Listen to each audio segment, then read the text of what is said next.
In this video, I'll show you exactly how we configure UniFi gear for a small office deployment. And this will be a real world example for a small local business here that we're doing so you can tag along. And if you're trying to upgrade your own office with Ubiquiti devices, then this video is made for you. It's going to be very beginner friendly, but what I'll show you in this video is going to set a solid foundation for your network.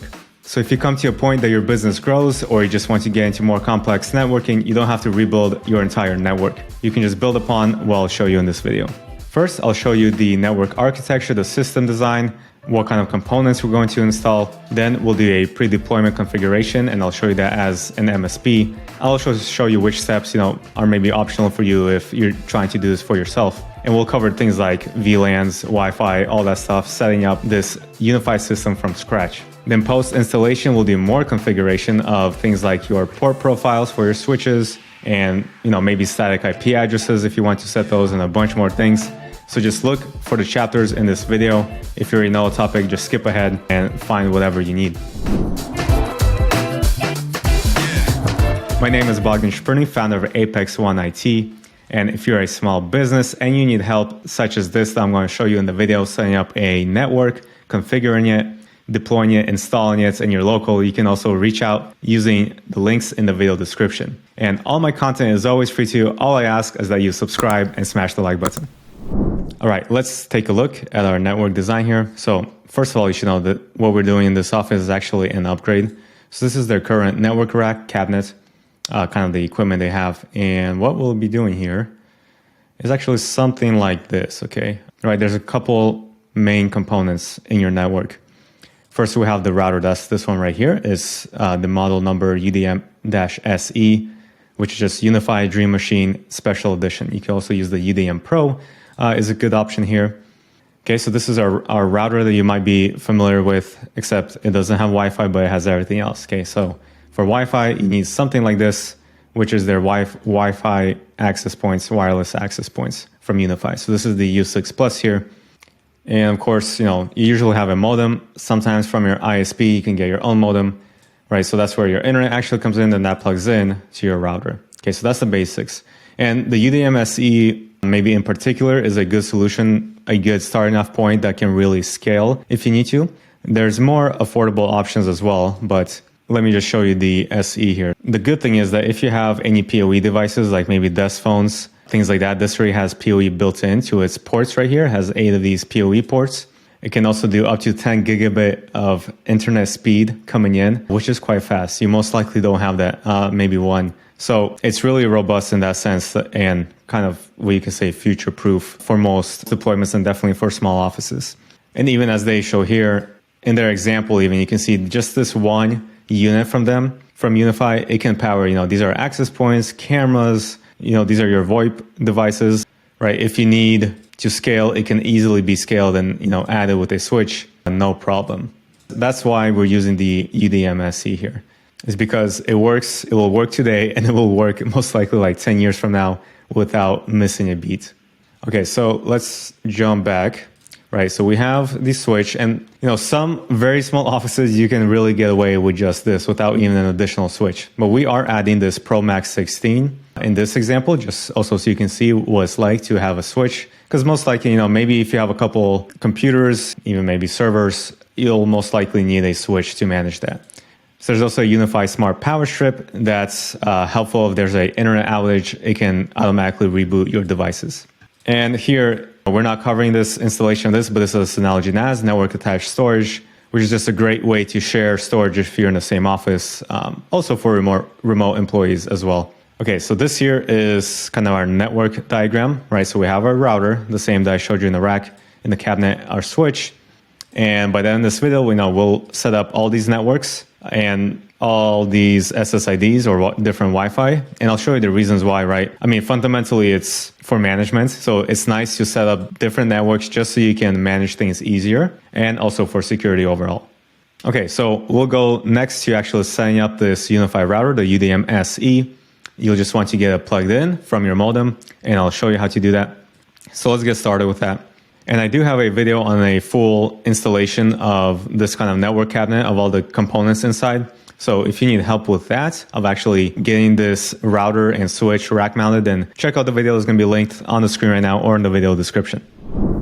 The switch is still booting up, but we have the UniFi console. Okay, so the UDMSC at the bottom here is getting our internet through the 2.5 gigabit RJ45 port. Okay, so straight from the modems here. This SFP plus port, okay, from the bottom one to this one on the right on the switch. All right, and then this one down here, this is just one of the ports, you know, this from the UDMSC, and it's going to our wireless access points. And then this one here, this is just going to my computer. So you'll want this to go to your computer if you were going to set it up through the browser on your computer. Otherwise, you can actually just use your iPhone, iPad, and you can set this all up like that as well. Now, sometimes you might get this no internet connected when you first connect this. And usually all you need to do is just restart your modem and you'll be good to go. Okay, so once you see this, download the app or ready to connect, you know that you can just get the UniFi app or go into the browser and set this up. We just go to 192.168.1.1 and you'll see that kind of splash screen. And then it'll get us to here, right? To set up this console. Okay, so name our console. Typically, you know, I would put something like the client's name here and the name of the machine. We can just do my business name for now. So Apex One, agree to the terms, click next. And here as an MSP, right, I would sign in with our own account. So this is set up under our, you know, one account. We can see all our clients' sites with UniFi. And if you only sign this up and someone else is taking over, you can still transfer this over as well. And typically I'll still add a secondary user, which is like IT@ theirbusiness.com, something like that. So this won't be too helpful right now because this is a pre-deployment. I'm in my own office, so we'll want to rerun this and I'll show you how to set that up and set it on auto to always run speed test. Okay, and here it lets us know, you know, what it's tested, but we actually want to enter in, you know, what you're paying for with your internet provider. So I do know this client is actually at, I believe it's 250 and 20, which is not great. Cable, of course. Okay, and let's go next. And you can always change that later, by the way. So this might take a minute here. All right, so the console is updating, which is great. That's usually, you know, first time it plugs in, that's what it's going to do. It's already telling me that there's other things plugged in to this console, which there are, right? We have the switch, we have the access points, and eventually it'll also find the wireless smart power strip. And once it updates here, you'll notice all of these are going to take a while to boot up. All right. We'll wait for this to finish up and we'll actually want to update the device again and the network. Okay, so we don't need to set up any of these other things, honestly, not even protect. So if you're not using this, go ahead and uninstall it. And I will go through and uninstall the rest of these, stop them first and then uninstall if you need to. But let's go ahead and update. And this is why it's a good idea to do a pre-deployment, deploy it in your office. It'll save you a bunch of time at your client's site. Okay, so after another long 5 minutes, I'm actually back here at the same IP address, and I can tell that this is rebooted, but it didn't refresh the page.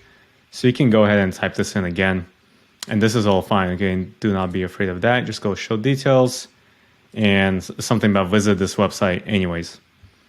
Okay, so we're back in the console. We just need to sign in with that same account that we first signed in with. All right, so we're in our UniFi OS. So our console here is up to date. There's no more updates, official updates as of now. You can also type in unifi.ui.com. Okay, so we're in this account and you'll see the name of our console that we named earlier. It's right here. So we just click into it. We'll adopt those later.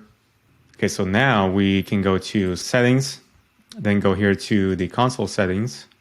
All right, so first thing I would say, as an MSP, if I'm just setting this up for someone, I'm going to leave it alone. I will leave this on weekly updates. But actually, instead of Sunday, I would use Saturday to kind of give more time in case something goes wrong to fix it before the start of the work week on Monday.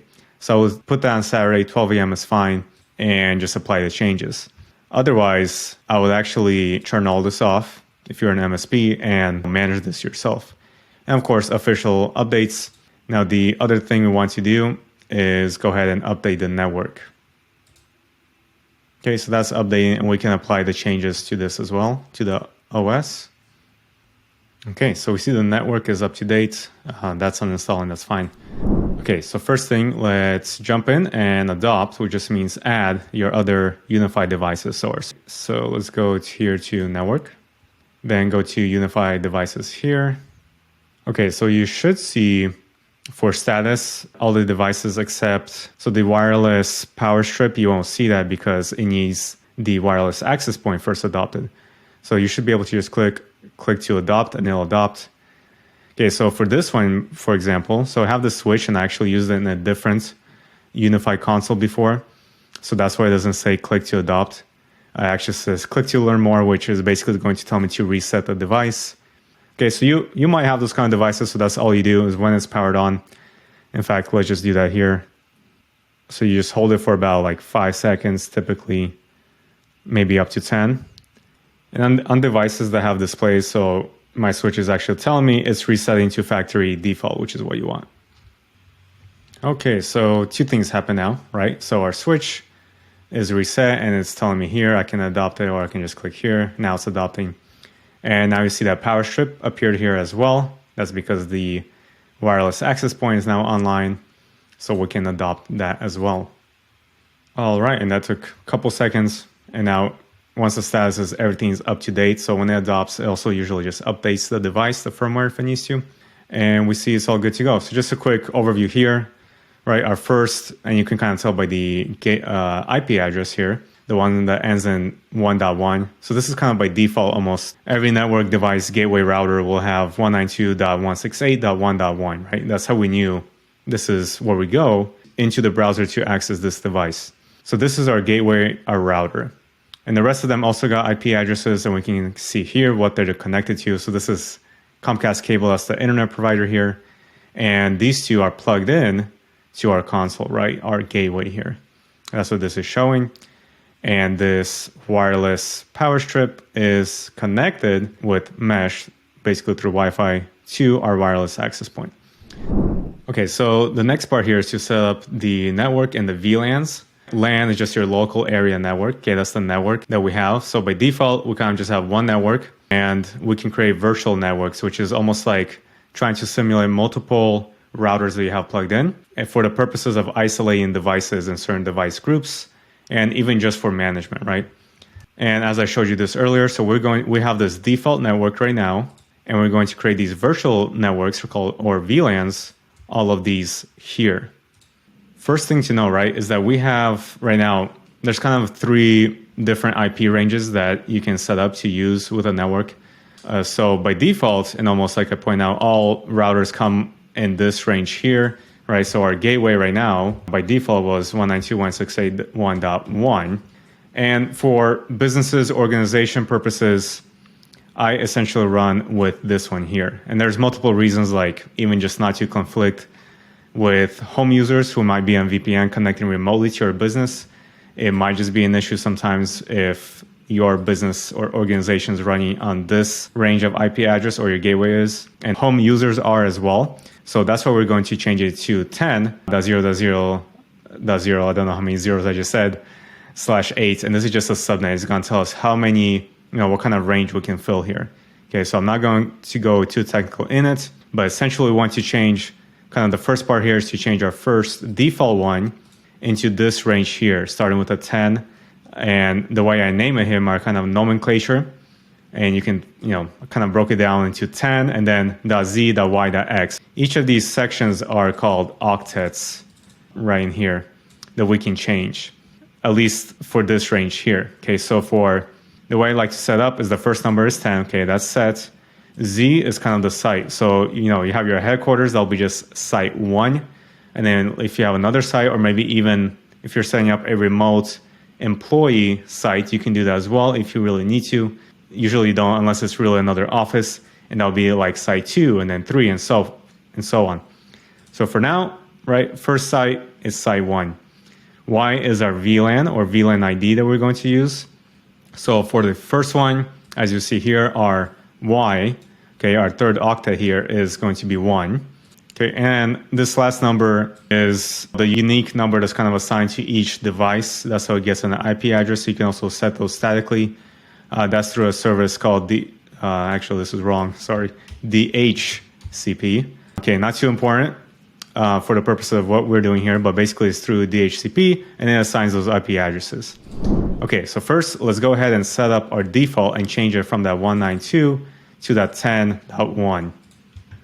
Okay, so here while we are under the network tab in the network app, let's go to settings here, and then we go to networks. Okay, and you'll see this right here is our list of networks and VLANs, and we basically just have one. So let's go ahead and click into it.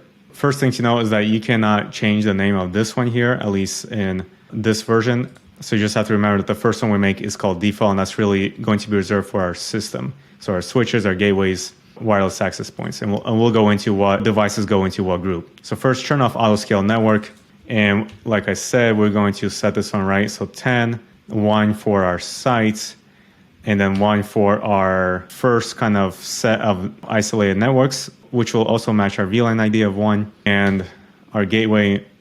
Okay, so 1, that'll be the first one. We will keep this at 24. So, which basically means we have 254 usable hosts, which means devices connected, okay, on this specific network. And you can kind of see what would happen if you wanted to change this. Honestly, just keep it at 254. Okay, so this is the important part. So you want to keep that, and you can even copy this because we'll need this to reconnect.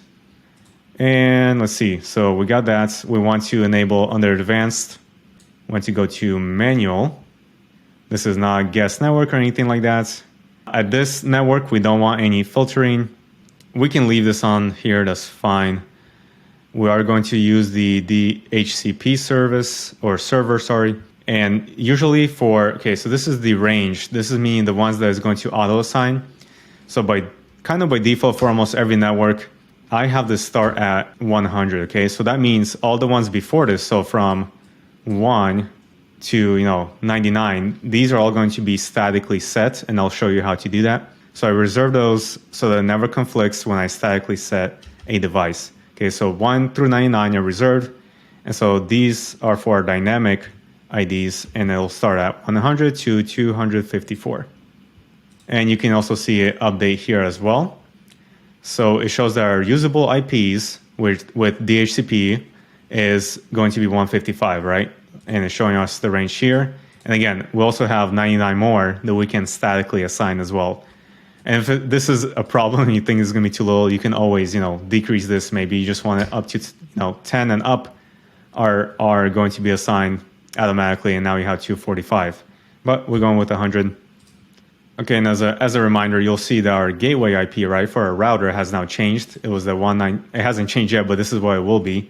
It was 192.168.1.1, but now it's 10.1.1.1. And we don't need to change anything here, but just in case you're curious, just to show you what options you have here as well. So let's minimize that. And once we click apply here, we're going to want to unplug. So I'll just show you that. Let's click apply changes. Okay, so now, I went to UniFi Devices. You can see there's kind of like a problem saying it's getting ready. This is our gateway, right? Where we just changed the IP address. It still shows the old one, and you can't just refresh this. It won't work. So the device, it will update. It's going to have the new IP address. And we're going to type it in here, or we can go to unifi.ui.com again. But first, we actually need to also unplug our computer from the Ethernet jack and plug it back in, and just so it gets a new IP address in that same range, starting with that 10.1.1. Okay, so now I should again be able to go to this new IP address, and actually they even show you, see, unifi.ui.com, and there it is. I don't even have to go to that IP address anymore because I re-plugged in my computer, and so it gave a new IP address. Okay, so here it is again. Let's jump into it. Let's go to devices. All right, so now our gateway, our router here, our console, everything got assigned that IP address that we wanted. So 10.1.1.1, and the other ones got reassigned a new IP address. All right, that's that DHCP in action that works on our gateway, and it essentially assigns these IP addresses automatically to these devices. And later we'll look at static IPs at the very end. but for now, that's what we have. So we have our first network, and let's go to settings again, networks, and check this out. All right, so here's our default. Here's our subnet, which is again just that range.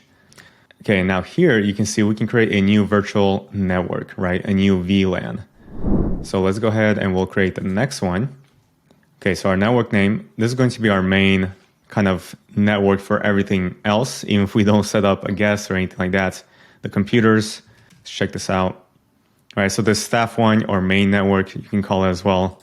Right, almost everything lives on here. And if we take a look, so here's our table that we have. We just created the default one. Well, the default was there. We reassigned it, changed its scope, IP address group, and now we're going to create this staff one.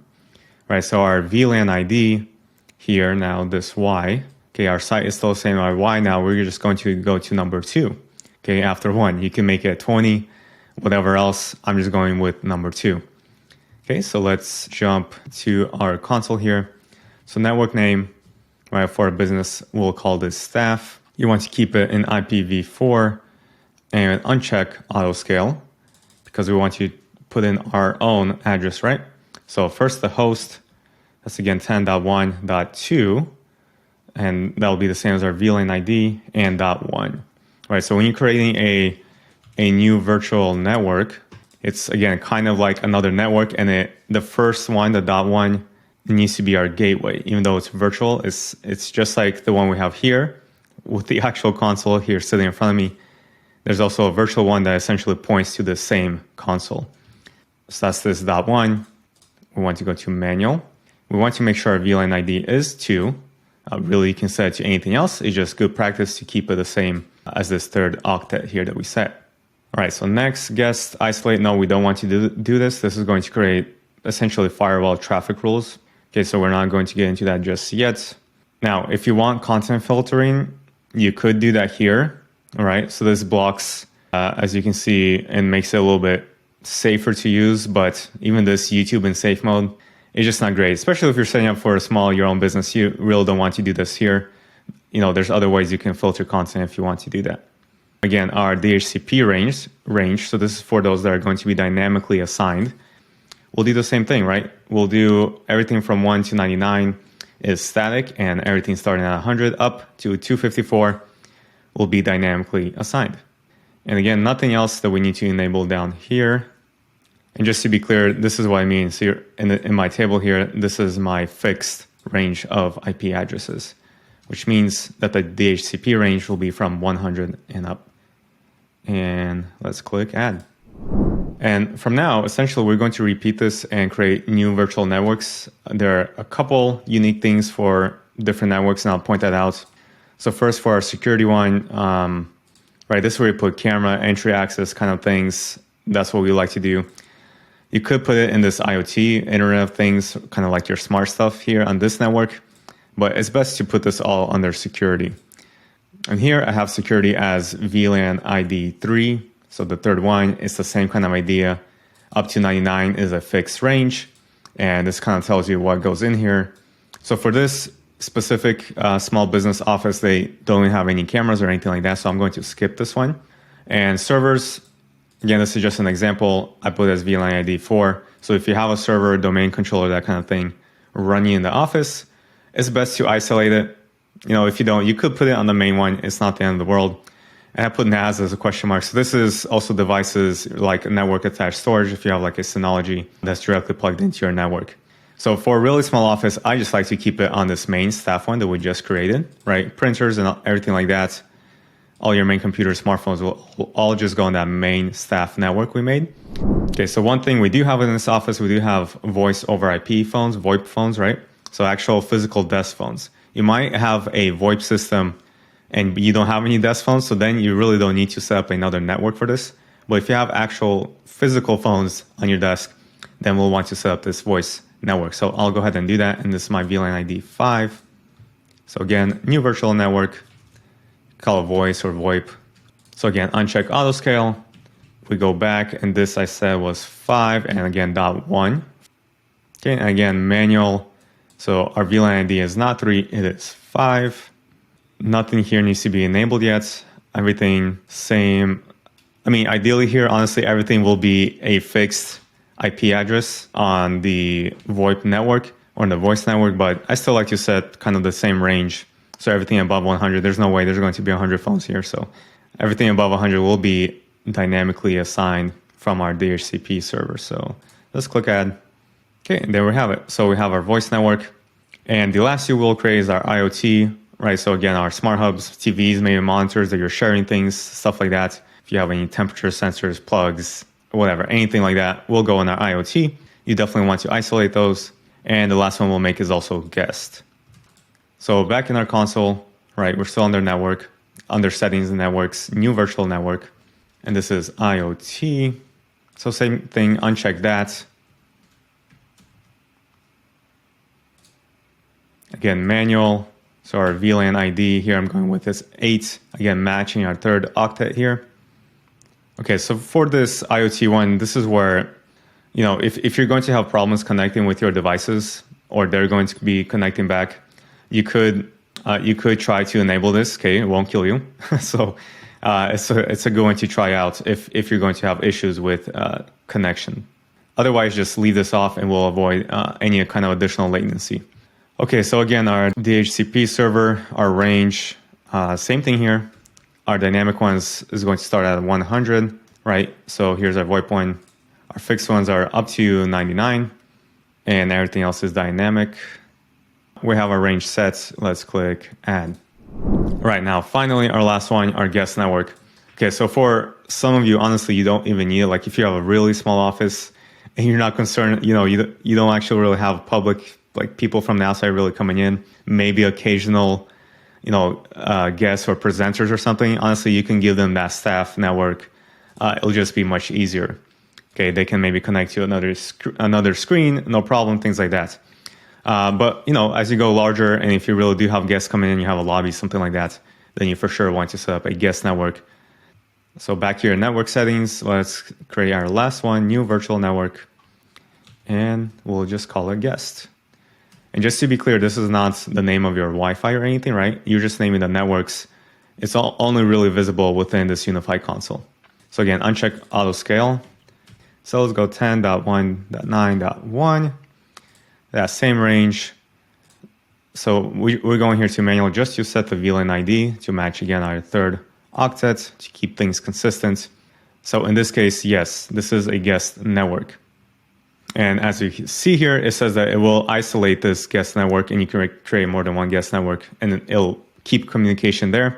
But there's also some other things you can do, like a sign-in hotspot kind of sign-in page, or just have people sign in without password, which you probably don't want to do.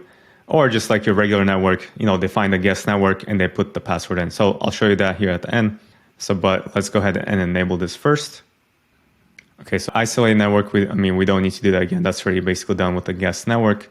Allow internet access, yes. So here, you could do some content filtering here if you want to. But again, even like with this one, you're not sure exactly, you know, how much you want to restrict people even on search engines and things like that. So for your typical office, I'll typically just do no here. So multicast DNS, if you're, you know, if you have clients or something like that come into your small office and maybe have an AirPlay TV set up, you want to enable this, right? For them to be able to just sit there, you know, on their MacBook or iPhone or iPad or something, and maybe they need to present something to you in the conference room. If you have a very simple conference room, right? Not talking about like this Microsoft setup thing, then you want to leave this enabled for them to do that when they're on the guest network. Otherwise, just turn this off. And that means if you do have people like that coming in, you'll actually want to give them that main staff network to be on. And our DHCP servers are dynamic IP addresses. I'll just keep this at default. So that's all for now. And let's click add. Okay, so there it is, right? And it's nicely organized, all our virtual networks. One of the things to double check here. So again, if you're under networks, these global network settings. So this multicast DNS, if you recall, we enabled this for each network that we wanted to. And again, this is for that AirPlay feature. So if you need things to communicate with that, these are the networks that you want to be on there. And then the snooping here, again, if you're going to have problems with your other isolated devices, then try and enable this. Otherwise, you should be good to go. And all these default settings are all fine. And now if for whatever reason, you know, you need to maybe disable something once you have more than one network, you can actually click here on manage. And let's say you just don't want that guest network at all. And maybe you don't want to recreate it, but you just don't want it to be available. So you can pause this completely. And so now the resources of the console are not used up to keep that network running or anything like that, right? So that's how you can manage these if you want to. And then you can resume again or remove it. And that's all. We have our networks, and now we want to most likely go ahead and create Wi-Fi for these networks. Not for all of them, but just for the ones that matter, right? Because right now, the only way you can connect to the internet is through physically plugging into an RJ45 jack, right, or a wall jack. So here, right, we have our virtual networks and the networks created here. And now from this wireless access point that we have, one or more, right, in this example, we just have one for this office. And we're going to create these four, or these are typically the four that I would create. In this case, we don't have the security one, so I'm not going to make that one. But the staff, IoT, and guest, all three of these need Wi-Fi or an SSID. And most of you probably know that one Wi-Fi signal typically actually is broadcasting in two bands, 2.4 gigahertz and a 5 gigahertz. And by default, when you create Wi-Fi, that's what it creates. It creates both of these bands, broadcasting in both of these bands. So, and typically the 2.4 gigahertz one, it can reach further, but it has less bandwidth. Okay, so think of it maybe as a kind of like a county road highway that's maybe a two-lane road that goes kind of further out, but your main interstate or something like that is more like this 5 gigahertz, maybe has 8 lanes across, right? It can handle more traffic, but it just doesn't reach as far. By default, these are both on, and that's fine. For some things, you'll notice like your smart IoT things will most likely only enable the 2.4, unless you have some unusual circumstance, which I've come across where an IoT device, a smart home device, is only on the 5 gigahertz band. In that case, you'll want to have both. But you'll typically find better performance if you just have only this one enabled for the IoT. And again, depends on your security. So by default, just leave them both on. If you'll notice when you're adding cameras or something like that, ones that are wireless, if it says it only supports 2.4 and you're having issues with it, you can temporarily even turn off the 5 gigahertz, turn it back on if you need to, or just disable it. And of course, we'll go into and I'll show you those settings. And for the guest network, we will also have the default both bands enabled. Okay, so let's create our first one for the staff. So back in our UniFi console, this is again in settings, and now we'll go to this Wi-Fi tab. Okay, so it actually brings us right to creating a new one because we don't have any made at all. So here, this is where you can get a little creative, right? Typically you'll do something like your business name and then call it staff, something like that. So if in our example, if we're calling this Apex 1, we can call it Apex 1 staff, that's okay. And then here for password, obviously set a good password, at least 8 characters. Okay, so now this part here is important, right? So everyone who's going to be connecting to this Wi-Fi name, this SSID, which network are they going to, right? So are they going to this default one? No, we don't want them to, right? We don't want them to be in the same network with all our main UniFi, our whole system, all our system devices here. So this is why, right? Part of the reason why we create these VLANs. So we want to go to the staff network. It's showing there our VLAN ID 2. That's great. So broadcasting IPs, if you recall, again, this is a small office. We just have one access point.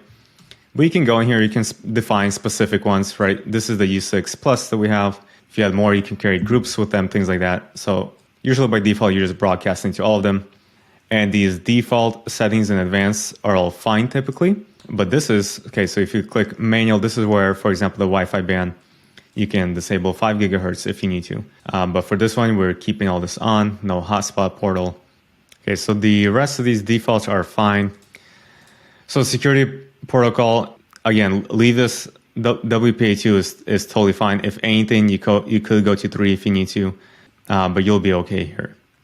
Wi-Fi schedule, do we need that? You could set this during business hours, for example, right? It can be pretty easy, like let's say 6 a.m. This is just to lock things down a little bit more, maybe 6 to 6. And we lock this down on maybe not on Sundays or Saturdays, only Monday through Friday, and you can lock this down if you need to. But we don't need to do that. No schedule. It's always on. That's fine. So just click Add Wi-Fi Network.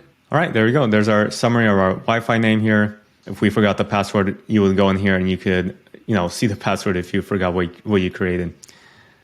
All right, so let's go back to our diagram. So we made the staff one. We have these three to still create. Again, we don't have any security devices here, so we're going to skip this one. It'll be exactly the same as the staff one. And let's go to the IoT. Let's click create new. So this one very simply can also just be called IoT. And sometimes, if I'm creating this one only for 2.4 gigahertz, I'll actually add in something like that and not even a capital there, just to make it easier to enter this Wi-Fi name into those smart home kind of dumb devices that are kind of sometimes difficult to enter passwords in. Okay, so same as before, enter a password. And our network here, of course, is important to put it on the IoT network. These are all essentially all the same settings as before. We definitely don't need a hotspot portal. And I will here set the Wi-Fi band just to the 2.4 gigahertz because I know the devices they have there, there's nothing that requires a 5 gigahertz connection. Client device isolation, we don't need that here. That's more for the guest network. We can allow the smart home devices to talk to each other, right? We want that actually. And everything else here as before. Okay, and Wi-Fi schedule. So for IoT, you actually want to be sure this is on all the time, because if you keep turning on and off the Wi-Fi for this, you might lose your smart home devices off the network. It'll be a pain to try to reconnect it. So let's click add Wi-Fi network. Okay, there we go. We got that one. So now let's add our last one, our guest network. So again, for this one, usually will be your business name like that and guest. Okay, that's totally appropriate. And this password here, there should be some kind of password, but it doesn't need to be too complicated. You want to have it, if you have guests actually coming in, this way you can get creative and say, if you're a coffee shop, best coffee in town can be the password. That's okay. And our network, of course, is guest. So all the APs, our access points, are broadcasting this Wi-Fi. Now under manual, we definitely want to go here. Go ahead, enable both of these Wi-Fi bands is fine. Band steering is fine. We don't want to hide the Wi-Fi name, of course. So client device isolation means whoever's connected to the guest network, there's person A in their iPhone, and another iPhone, someone on a computer. They don't see each other on the network. So no one, maliciously sitting there is going to hack into someone else. They don't see their device on that guest network. That's why you could enable this for some more security. But as you'll see, Ubiquiti points out here that if you want these guests to be able to do AirPlay and things like that, then most likely you'll want to disable this. They'll have issues with that. And one other thing to point out, so this hotspot portal, right? When this is turned off, this Wi-Fi acts and this SSID acts like all your other Wi-Fi that you're familiar with. You just select the name that you see on your phone. For example, you enter the password that you created here, and bam, the guest is connected to your network. Now you can have this hotspot portal, which is, you connect to the Wi-Fi without password, and you'll notice, see the password even disappears. You can't enter a password here. You're going to control that through the hotspot portal. And there's a bunch of options there. So I will show you that. I would just say that most of you probably just don't need that and just create a simple thing with the guest network with a password, and that's all. Otherwise, turn this on and I'll show you what's in there, what options. And you'll see by default, it enables this client device isolation. Okay, so Wi-Fi speed limit. We will set this, but you'll notice you actually need to create a profile first. So we're going to go back and create a profile as well later and then just attach it here. So Wi-Fi speed limit, we will have this again, but I'll show you how to add that profile after we're done here. And again, Wi-Fi schedule. So for the guest Wi-Fi, yeah, you might want to enable maybe literally just during business hours. So no one's just sitting on your network and eating up bandwidth when no one's there or without you even knowing about it. Maybe they got the password somehow. So most likely, let's go ahead and enable to 6 p.m. and then here select which days. So just our business days, that's the only time this will be available. So guest Wi-Fi and save. There we go. There's our schedule. Looks good. Let's click add Wi-Fi network. All right, cool. So we have all the three that we wanted to make here, right? So our business staff, our IoT, and our guest network. So same like with our networks, with our Wi-Fi, you can click on manage here. And let's say for some reason you just want to disable it completely. So this is not turning off the Wi-Fi name. This is disabling it. You can do so here. Notice that your console will be down for a little bit when you create Wi-Fi names and things like that. So we'll leave this on. So let's go ahead and create profiles now. So here under settings still, we'll go to profiles and we want to create a Wi-Fi speed limit. So right now, we just have this default one, which doesn't really do much here. We want to create a new one and we'll call this guest Wi-Fi. And again, if you're like on cable, here in this situation, we have 250 is what the internet service provider is providing. So I'll probably limit the guests to 100. And as you know, when you don't have fiber, your upload bandwidth is really low, like in the 20s, maybe 30s sometimes. So I definitely don't want them to be that high, but also not too low. So let's go like 10. That's good. If I went 20, that's very generous. But if you're something like a coffee shop, you definitely want to be much higher or get fiber, okay? Because someone going to a coffee shop really wants to get some work done. A lot of half of your clients there probably. All right, so 100 to 10, that looks good. Let's click add. Okay, and there's our summary. Now let's jump back to our Wi-Fi and our guest Wi-Fi. You can just click on it. It opens this page up again. We can now scroll down to Wi-Fi speed limit, enable it, and select our profile. So our guest Wi-Fi profile. And let's click apply changes. This warning is here just telling you that this Wi-Fi, and actually all the Wi-Fi signals most likely will be down for a minute or two because it has to reboot the access points. Okay, so as far as pre-deployment now, right, I'm in my office with these devices that are actually going to a client. So at this point, we're done. I'm gonna have to go install this and I'll show you that install if you're interested in it. I'll have it up on the screen here or in the video description of actually installing all these devices in a network cabinet, network rack.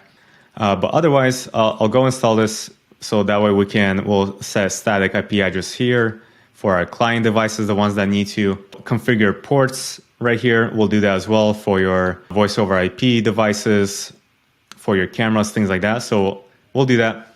So I'm gonna go ahead and install this. So I'll be back in a couple of days, but for you, I'll be back in just a second. All right, so I'm back, everything's installed. It'll be a little bit nicer to look at the dashboard now and see all the attached devices. Okay, so I'm back at unifi.ui.com. On our network tab here, okay, so not OS settings, but in our network application, we're in the dashboard. First of all, there's lots to see here. You can always run speed tests here, things like that. Most active clients, right? There's so much you can look here. We're not going to get into that, just into the settings that we need to see. So so here's topology. This is kind of useful to see, and you can change its orientation by clicking this button here. Okay, and just drag and move things around like this. You can click display to see traffic, like what devices, how much are they using right now in real time, which is pretty cool. And you can see most things it actually pulls in a nice icon. It typically knows what device it is, like an iPhone, it'll identify it, things like that.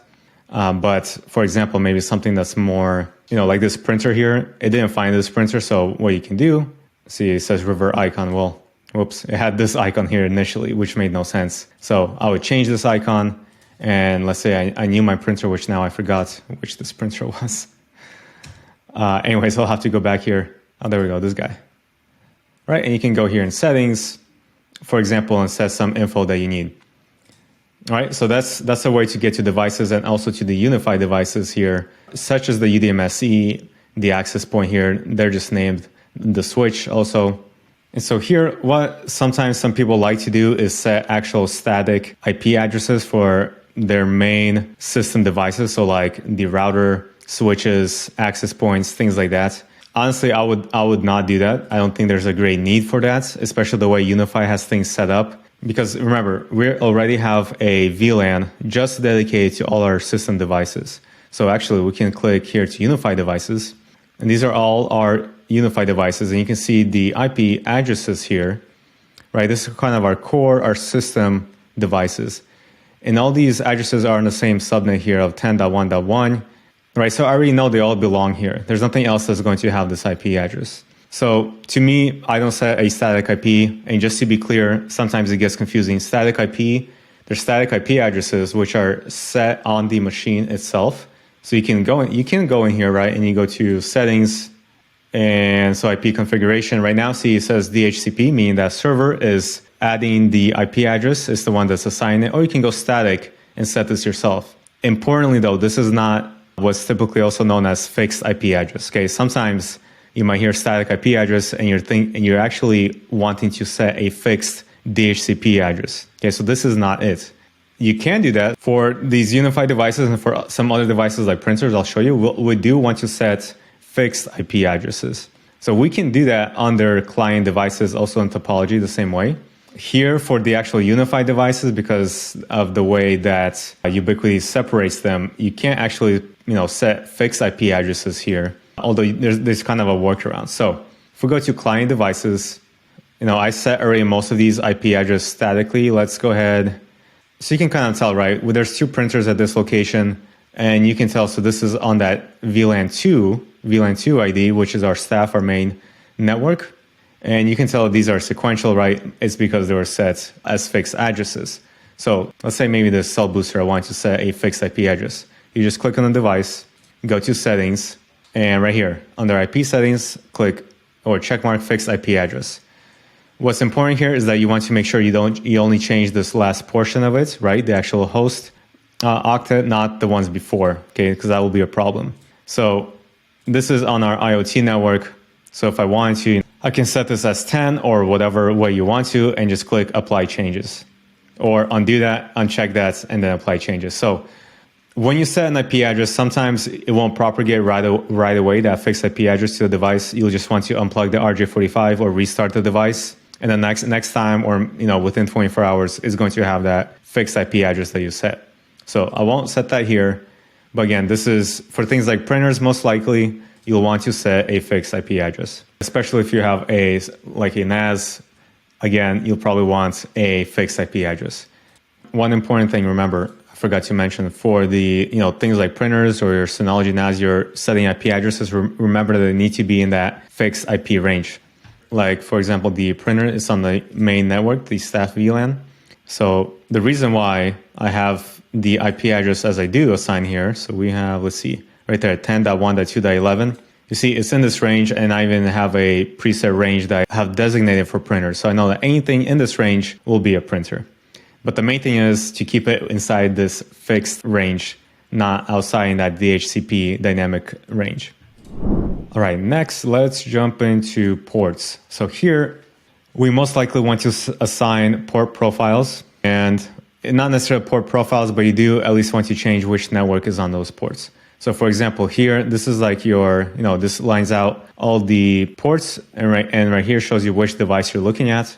So we have, the UDM SE itself, this router has ports, right, that we can look at and also assign configurations. Right now, we're just showing the ones in use, or you can view all. So let's maybe start here. So for example, I know that, and you can see all of these PoE ones, at least these 4, they have a port profile, this is showing, called VoIP that we set up earlier. So if I click into it, right, this one actually has a device on it. And let me just show you what it will look like without it. Okay, so typically you'll go in here, it looks something like this. You first want to jump in and change the native VLAN network. So the kind of the default network that anything that you plug in there, which network should it go to? So especially if you're setting this up for yourself, I would say put this on your main network. So your staff network, right? Not on the default one where the system lives, but on your staff network. This means like any computer you plug in, it'll be able to communicate with any of the devices on that network. Okay, so change this to staff. And by default, you almost want to change, I would say almost every single port to staff, or you can even turn them off. But again, to keep it simple, if you're not going to be managing this all the time, you actually just want to set it on staff. And if your location office is secure, there's nothing to worry about.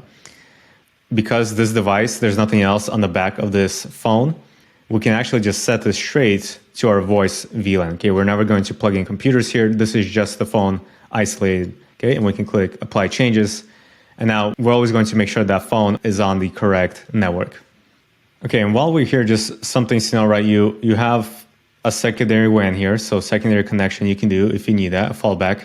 And it shows you where internet or uplink is going to, in this case, the provider, the ISP is Wave Broadband. Yes, Wave Broadband right there, and it's showing which port we're using, the 2.5 gigabit. Okay, so let's look at our switch now. It's all similar kind of thing. So again, I'm just selecting, you can select multiple ports if you need to, but I will go to the first one. You can give it a name. So I actually named these to match the labels of the wall outlets because this is not going to be changed.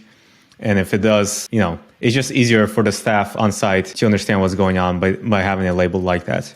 So again, this was here by default. Again, you don't want things on default, almost none of the ports, unless, you have the switch connected on the UDMSC, okay, then that'll be on a default network, right? So here, again, you change this to staff. And because this is a non-PoE port, all of this actually doesn't matter. There's never going to be PoE devices connected here. So I can actually set advanced to auto and apply this and just make sure that all these devices, whatever's plugged into one, will always be on the staff network, right? That's as simple as it is. And some of these other things, so I know all of these also, you can just go through here just like that and then change to that staff network. And again, auto, and just apply the changes. So I actually have, so here for this IoT device, I put in the IoT device just because it's quote unquote untrusted. This is that cell booster from AT&T. So it's on its own, on a different network. And that's so you can just set it individually if you need to do that. And, in this example, we don't have a camera network, but same thing. Maybe if we had cameras, this was actually a PoE switch, or we had it in the UDMSC, you can go and set, certain ports to the camera VLAN if we had it here, for instance. And the other thing, so you'll notice, so for number 7, for example, that's powering our access point, our Wi-Fi access points. That's why this one's on the default network as it should be. Same thing for the switch here. This is going to the switch, and it's on the default network. Again, if I would explicitly make things kind of by default as staff network, otherwise, only if you need specific devices like UniFi devices, system devices, set that to default.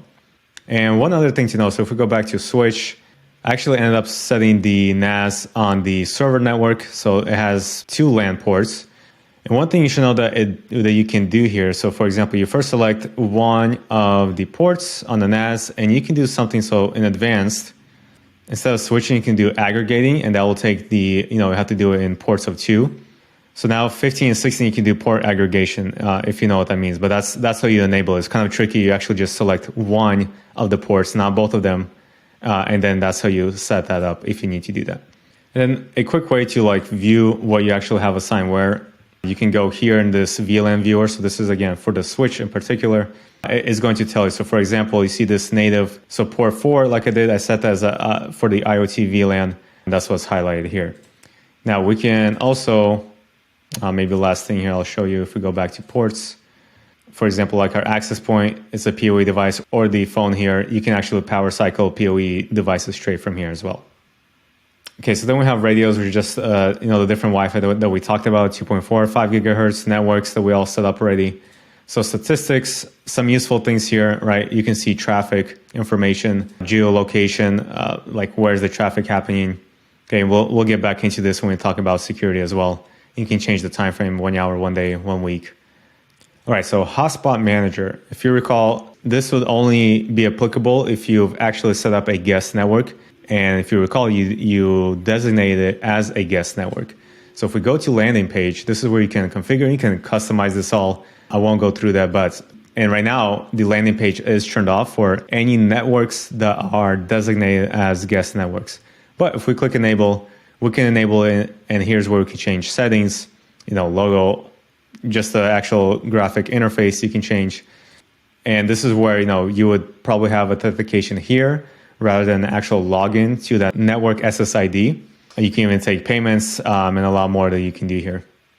How long someone can be connected to it. So this is pretty useful if you really need this kind of landing page and you need to collect maybe users' information, emails, something like that. This can be useful for like an Airbnb, for example.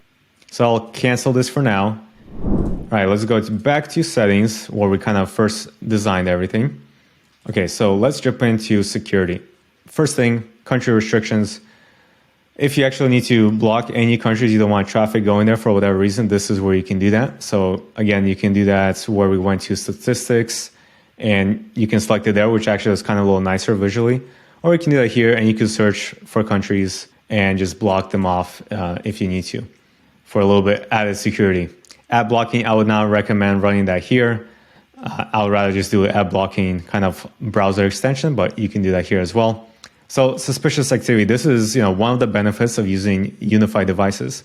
And I would at minimum turn this on to auto, but you can also, if you want to get a little bit more advanced, you click on advanced and you can customize right here detection sensitivity. kind of how many threats it's going to be looking for. And the more you select, the more it can throttle down your internet. But again, it won't really matter, if you're sending a full like 10 gigabit Ethernet WAN, you're going to bring it down to 3.5 gigabits per second if you're fully utilizing all the detection. But again, most of you probably have 1 gigabit speeds or less, so not to worry. Okay, and this shows you which of the different kind of categories it has enabled. So you can tell we're here in, let's say, medium. If we go to customize, for medium, it has 17 out of the 35. We can actually go high, and it's basically going to select all of them. And in this case, I'm going to go ahead and select all of them, high. And let's go ahead and make sure it's checking for everything. And what do we want kind of filtering mode? We actually want not just to be notified of this, that there's something happening that's detected, but go ahead and select notify and block. Okay, and click apply changes. Oops, sorry, we don't want country restrictions for now. It'll notify us here in UniFi if anything is blocked, but you can also go and actually see, so it's under networks, inspection, and if anything is going to be blocked here, it will show up here as well.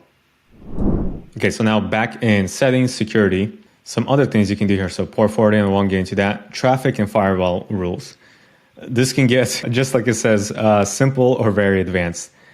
I would, especially a beginner, I would just not even recommend doing anything here, okay? With advanced, stay with simple, and you can still create a lot of different rules with these kind of simple settings. So let's say, for example, let's say we want to block printers from internet. Okay, so we can just do that, block what? Let's say, so we don't want networks, we want this printer. See, you don't even need, this is why UniFi makes it kind of easy. You don't even need to know like IP addresses of these devices when you're doing the simple mode. See, I just selected both of the printers, very easy to find. What's the destination? Let's say internet, and we want to block. Okay, so we always want to block the printers from accessing the internet, and we can add that rule. Right, and here's a rule. Let's maybe do another one. So let's go create another entry. Again, we're in simple. You can always switch here to advanced if you need to, but again, let's stay simple. Let's say for everyone, I don't know, on the staff network. So let's say block staff. Let's just say Snapchat. No Snapchat. Block what do you want to block. Let's say everyone on the staff network, or you can select certain devices, maybe certain computers, something like that. And okay, so that's kind of a simple way, but we'll say, let's just block the staff network, or you can put multiple ones as well. What's our destination? Where are we going to? We're going to block, you can do an app group. I don't like doing app group because I don't know exactly what is blocking, but let's say social networks, see, and it can block social networks. But I actually want to be a little bit more explicit. And let's say we want to block a certain app. So we can go and search. It's going to have crazy line here of different apps, but Snapchat, and we can do always, or maybe only apps are blocked in the morning, something like that. Okay, so you can even control this for yourself if you need to do that, but we can go ahead and add that rule, and there we have that rule. So we can go here to manage. You can pause rules. So let's maybe you don't want to create a bunch of rules, but you don't want to necessarily delete them. You just want to kind of test things out. That's a nice way to do that. By managing, or just go here and remove the rules. And again, this can definitely get a lot more advanced, and that won't be covered here, but maybe, I'll have it at least in the comments or something like that. If you want to get more advanced VLAN rules, you can do that. But even by the fact that you have VLANs already set up, that's already a good thing. If someone's on one VLAN, it doesn't automatically just scan and search all the other VLANs that you have set up. Okay, so you're already at next level security. Okay, now maybe the last kind of final settings here. So we can go to system. What's important here? Updates. You want to set this, sometime when things are not active, of course, right? Like 3 a.m. That's when updates should be happening. Early access, most likely you will not want that if you're running for a business. You want to make sure auto backups are on. So this is of your network configuration.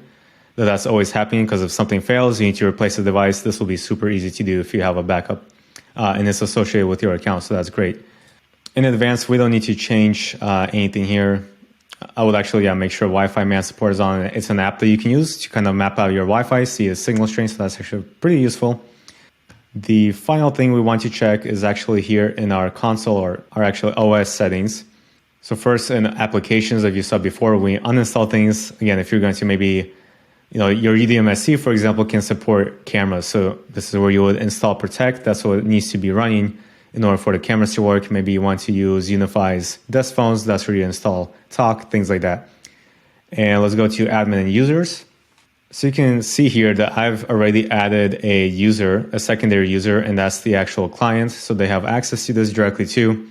And if you do need to add a user, all you do is click here on the plus sign, add admin. And here you would type in their email address. They do need to have a UI account. You can do local access. I would just recommend that they have a UI account and their role. Okay, so if they're a super admin, they have all the options, all the settings, control of that. So be careful what you do there. The only reason you want to create someone as a super admin is if you're going to transfer ownership to them. Okay, and let me show you that next. Let's go to console settings. And if you scroll down right here, so controls, transfer ownership. As it tells you here, you can select, I don't have any other super admins, but if I had someone, this is where you can go ahead and set this up for someone else, for example. And once they have a UI account set up, you can just transfer the whole system for them to manage by themselves. And final last thing here that I would typically do is just make sure you do have the whole system now backups, okay? Not just your network, but if you have Protect installed, anything else, the whole system configuration is also backed up. If you found this video helpful and you learned anything new from what I showed you here today, please go ahead and like, subscribe, share this video with anyone else who might be installing a UniFi system. And if there was something here that maybe was confusing, just let me know and I can clarify in the comments. Or maybe I missed something that you think a beginner really needs to know, then let us know as well, okay? Just want to make sure anyone who's starting out with the system can easily set this up for their own small business office. And again, if you need help, just reach out using the links in the video description. Everything I talked about will also be linked down in the video description. That's how you can help support this channel. Thanks for watching. Take care.